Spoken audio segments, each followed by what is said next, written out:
All right, guys, let's check out a Seiko Presage. Now, there are a lot of different Presage models out there, but when you start looking at the enamel dial limited edition models, those ones are very, very special.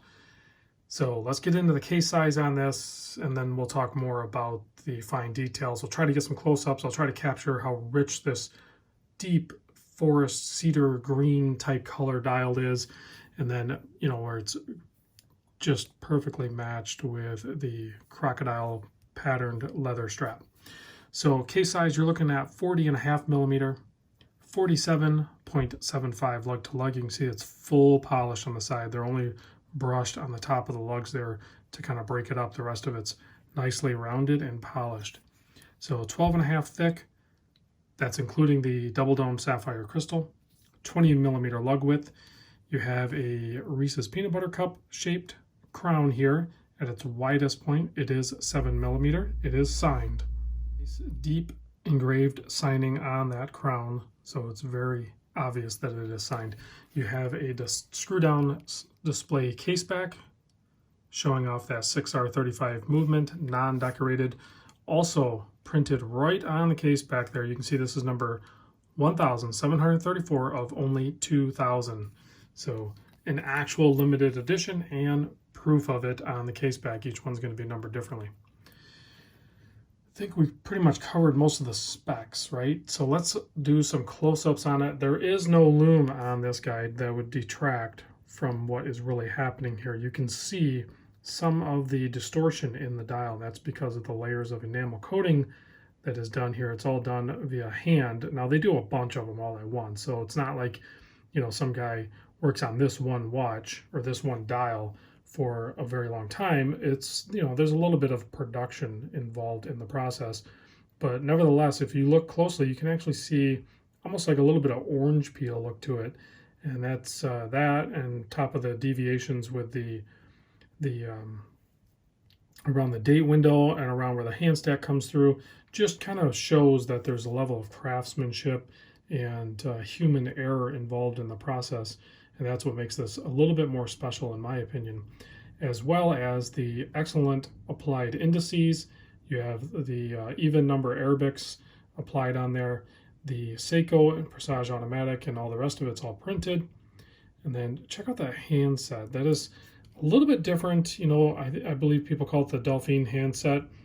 I think these are a little bit different, almost an element of like a sword also in it. It's not just a straight line. It almost looks like they have a little bit of a belly. Kind of reminds me a little bit more of like a double-edged sword of sorts. So just a very cool handset, to say the least. So let's see if we can pop this guy on wrist. You can get a close-up of the strap. The strap is actually very nice. You are going to want to wear it on the strap. And it comes on this very well done buckle system. Easy to adjust as well. So let me pop this watch off. In case you were wondering, my watch fast days are over. So I was wearing the Tudor North flag. So let me pop this guy on wrist real quick. I have it probably a little bit tighter than I would maybe like, but I don't know. I felt like wearing it a little bit tighter. So there it is on my 7¼ inch wrist. And I know I'm not doing the best job, guys, here of showing how rich that green color is. It is such a great color. If you are at all a big fan of green dialed watches, this one is all on its own. I have never looked at another green dial watch that looked anywhere near this. This seems like they tend to go for more depth or richness or something like that. This one is rich in the sense that it's enamel rich, so it's like on the surface. There's not a lot of depth. It's all right there for you to see right at the very top. So it's hard to explain. You have to see an enamel dial in the person for sure to be able to capture how cool it is. I mean, it's like a really nice paint job on a car or something. I don't know how else to explain it. So, all right, guys, if you guys have any questions, let me know. Either myself will answer, or Clayton. So this is Clayton's watch. He also has a podcast, the Watchdog podcast. I'll put a link to his podcast down in the description. If you're driving around working or sitting at your desk working and you are able to listen to some watch podcast content and you're a watch guy, check out some podcasts. There's some really good ones out there.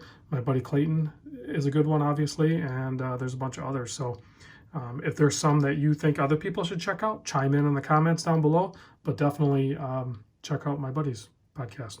So thanks for watching, guys. I'll catch you on the next vid.